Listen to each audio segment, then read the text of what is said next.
Oke, selamat pagi semuanya. Assalamualaikum warahmatullahi wabarakatuh. Waalaikumsalam warahmatullahi wabarakatuh. Nah, apa kabarnya kalian pagi ini? Alhamdulillah Pak, baik Pak. Alhamdulillah baik ya. Baik, sebelum kita memulai pelajaran kita pada pagi hari ini, silakan untuk ketua kelas memimpin doa terlebih dahulu. Silakan. Sudah siap, bro, mulai. Bro, selesai. Oke. Seperti biasa ya, kita absen terlebih dahulu. Pertama Basya. Hadir Pak. Oke. Subhan. Hadir Pak. Hadir. Khaled. Hadir Pak. Hadir. Yusuf. Hadir. Hadir. Oke. Terus Theo. Hadir Pak. Dan Laras. Hadir Pak. Putri. Hadir. Oke, berarti ada semua ya. Ya Pak. Hadir. Nah, sebelum kita mulai pembelajaran kita pada pagi hari ini, Bapak mau cerita sedikit, sharing cerita pengalaman Bapak ketika dulu Bapak masih menjadi murid SMA seperti kalian. Ceritanya udah lama banget. Oke, kita cerita terlebih dahulu ya untuk kita meso, kita refreshing terlebih dahulu dengan cerita Bapak.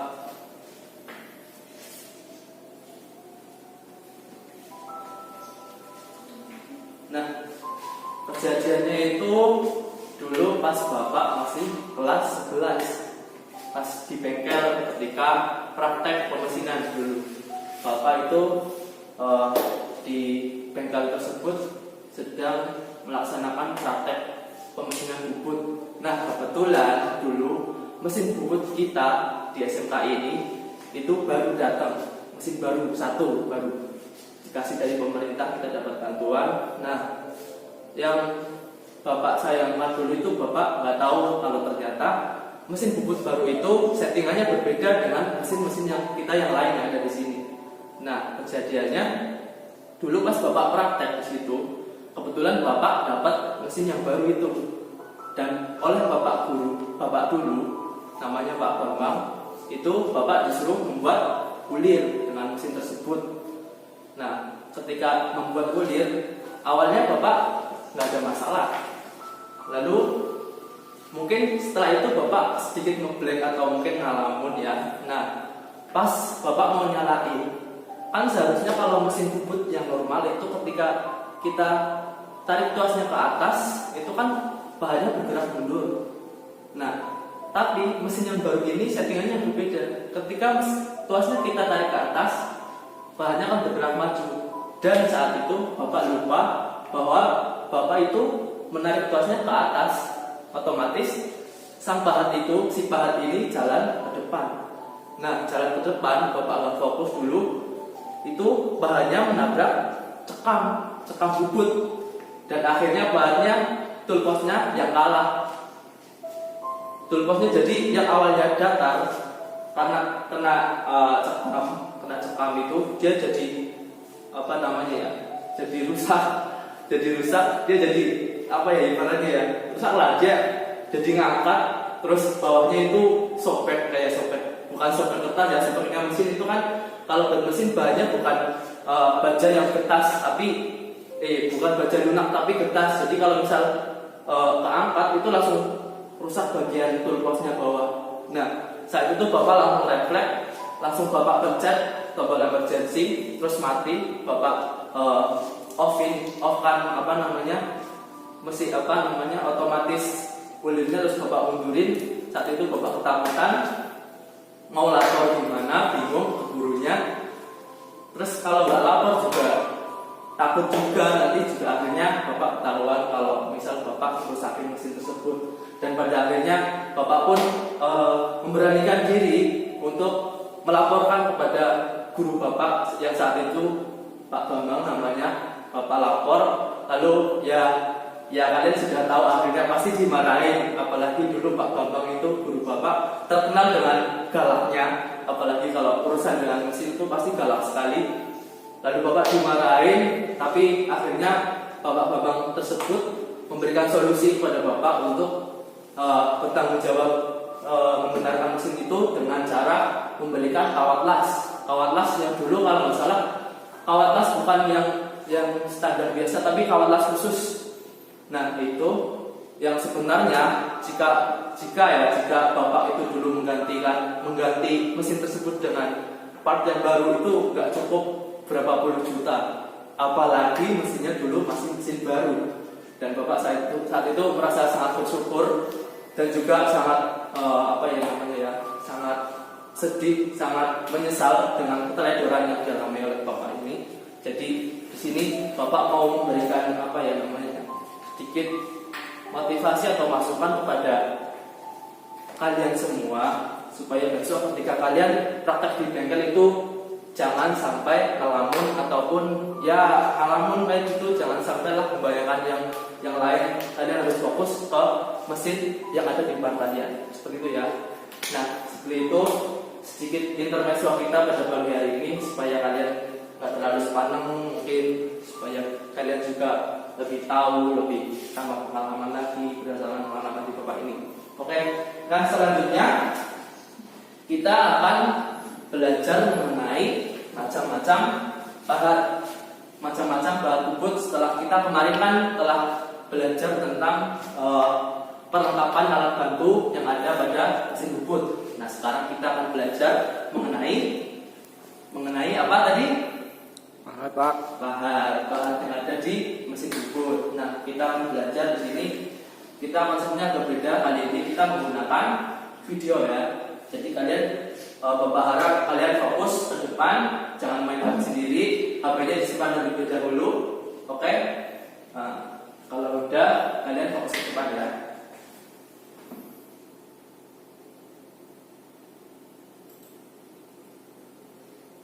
Nah, jadi bahan itu sendiri memiliki berbagai macam, baik bentuk, jenis maupun materialnya ya.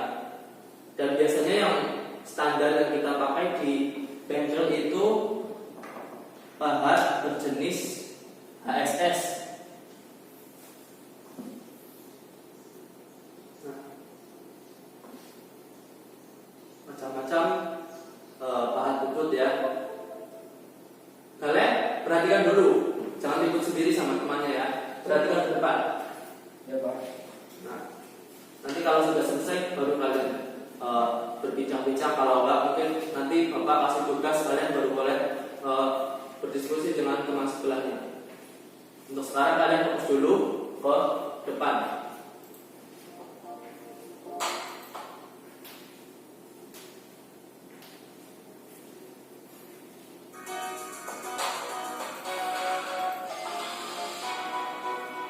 Nah, berdasarkan klasifikasinya itu ada banyak.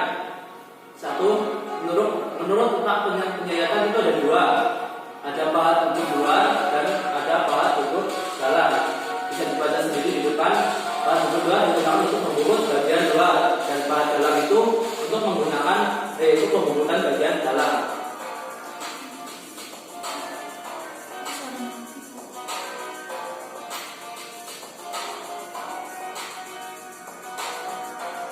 Lalu berdasarkan keperluannya itu bahan itu dibagi menjadi beberapa, yaitu yang pertama ada bahan bubut kasar, itu untuk pekerjaan kasar, pemakanan yang tebal. Lalu untuk bahan finishing, ketika digunakan untuk finishing.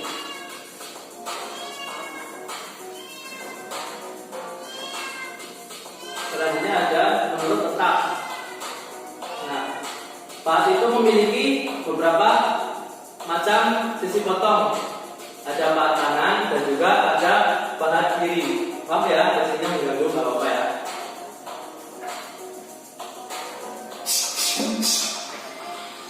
Jadi baca pahat kanan itu arah motornya dari arah pemakanannya itu dari kanan ke kiri. Kalau pahat kiri itu dari kiri ke kanan bergeraknya, seperti itu. Lalu berdasarkan fungsinya, pahat itu memiliki berbagai macam fungsi dan berbagai macam jenis. Nah, ini beberapa macam jenis bahannya.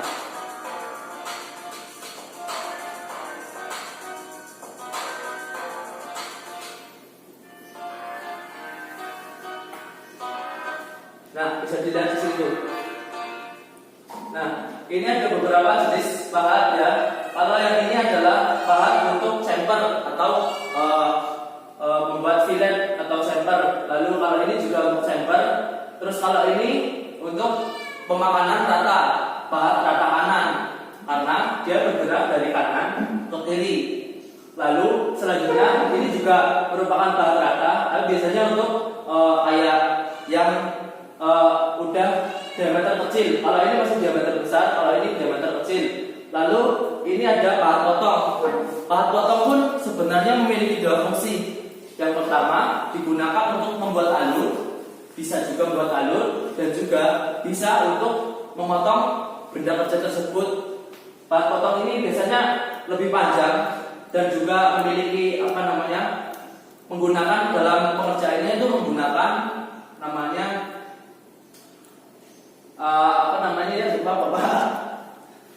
jadi rumah pahat. Jadi diletakkan di rumah pahat sebelum dipasangkan di tulpot pada mesin ukur. Kalau dalam istilah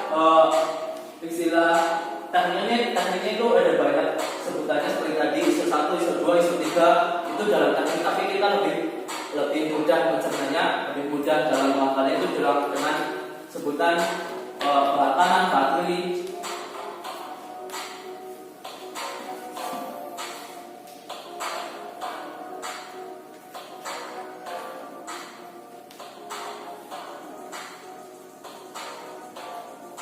Nah, ini fungsinya dari bahan ISO tadi. Bahan ISO itu seperti bahan rata ya, tapi dia itu terdapat sudutnya sebesar 75 derajat. Digunakan untuk pembukutan massa biasanya. Lalu bahan ISO 2 itu membungkuk rata atau kita bisa sebut dengan bahan rata kanan. Sudut bidangnya 45 derajat, juga bisa digunakan untuk chamfer seperti yang pertama. Bahan ISO 3 juga sama, yaitu seperti bahan bungkuk rata. Yang di sini yang membedakan, ada yang tahu nggak antara ISO 1, ISO 2, ISO 3 itu perbedaannya apa coba? Tidak ada tahu Pak. Tidak tahu. Ya, jadi perbedaannya itu dari ketiga di sini itu hanya pada sudutnya. Kalau bahan ISO 1 itu sudutnya 75 derajat. Kalau bahan ISO 2 itu 45 derajat. Sedangkan kalau bahan ISO 3 itu sudutnya 93 derajat. Nah, fungsinya itu sama saja sebenarnya untuk pembukutan rata panjang. Tetapi kalau ISO 1 itu dikhususkan untuk pembukutan kasar atau pembukutan awal. Kita membukut awal itu menggunakan bahan ISO 1. Kalau ISO 4 itu sudutnya 0 derajat.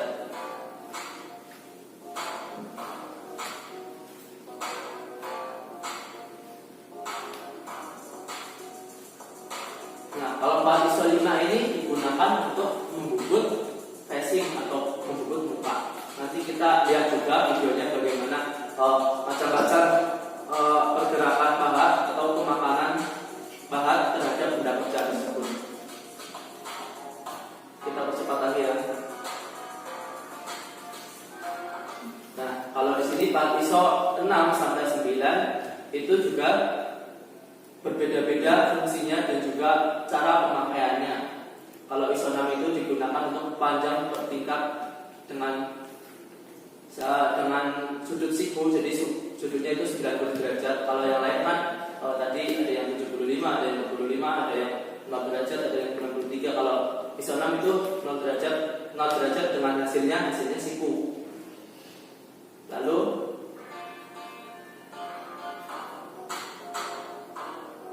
jadi bahan itu ada beberapa macam, seperti bahan pertama ada bahan ASS, bahan insert, bahan karbit, dan itu penggunaannya itu berbeda-beda ya. Jadi kalau bahan insert itu digunakan biasanya di mesin CNC, mesin bubut CNC itu menggunakan bahan insert. Lalu untuk bahan karbida itu dia itu satu tingkat di atas bahan ASS. Jadi kualitasnya lebih baik daripada bahan ASS. Dan yang ketiga itu bahan ASS yang kita umum gunakan di bengkel itu bahan ASS karena mudah dalam perawatannya. Ketika misal sudah aus, maka kita bisa mengasahnya sendiri dengan cara menggerindannya, dan itu lebih mudah daripada Carbida, karena Carbida itu lebih keras bahannya daripada bahan HSS.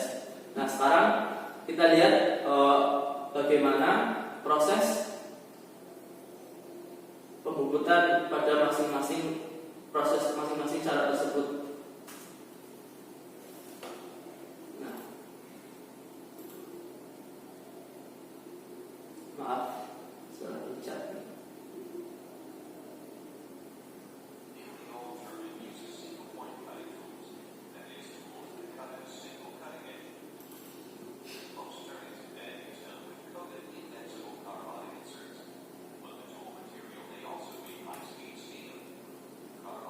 Nah, ini adalah proses pembubutan. Nah, kalau ini adalah proses pembubutan muka tadi. Nah, dia itu mengurangi bagian muka pada benda kerja. Lalu ini adalah proses pembubutan rata permukaan. Nah, pada proses pembubutan kita kan kemarin sudah belajar, bubut itu proses menghilangkan bagian pada benda kerja, ya enggak? Ya. Ada yang masih ingat? Masih Pak. Masih, bagus. Jadi menghilangkan bagian. Nah, ketika penghilangan bagian tersebut itu menghasilkan yang namanya tatal. Jadi kalau misal kalian membubut itu pasti ada bagian-bagian yang hilang, yang loncat-loncat, biasanya itu namanya tatal. Nah, ini proses pembagian, proses bubut menggunakan bahan dalam. Lalu ini yang mengulir, lalu ini untuk potong. Tadi kita telah membahasnya. Nah, bahan potong.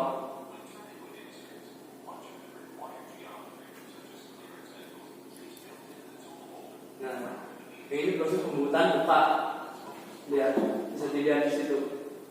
Prosesnya mulai. Nah, ini adalah contoh bahan insert yang digunakan di mesin CNC biasanya.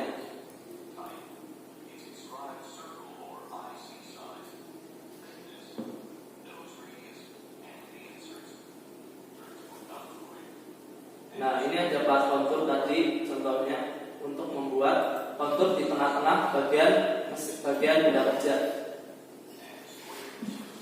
Ini untuk membuat rata. Nah, seperti itu ya anak-anak. Kita coba belajarnya hari ini tentang berbagai macam jenis bahan bubut. Ya, tadi ada apa saja coba? Ada yang bisa menyebutkan atau tidak? Bahan saya Pak. Ya, silakan Mas Subhan. Bahan HSS. Ya, lalu Bahan insert. Bahan insert. Hadin. Radin. Bahan karbid. Oke. Dapat. Udah, oke. Lalu untuk macam-macamnya itu ada apa saja? Ada yang tahu lalu nggak? Semuanya dalam penggunaannya. Kayak tadi ada bahan, misal bahan kulit, misal contoh. Ya, sekalian. Bahan bubut. Ya. Ya, terus Bahan bubut dalam. ya, Bahan alur. ya. Bahan kulir. Oke. Ada lagi. Bahan potong. Bahan potong. Terus udah. Bagus sekali ya. Jadi benar apa yang disebutkan oleh Mas kalian tadi seperti itu. Semuanya masih semangat nggak? Masih bagus ya. Kita oke, untuk sebelum Bapak mengakhiri kegiatan pada pagi hari ini, tolong Bapak mau kasih kalian tugas, silahkan kalian berkelompok. Ya, ini tugasnya itu bukan tugas mandiri tapi tugas berkelompok. Tugas berkelompok. Silakan kalian berkelompok tentang macam-macam bahan.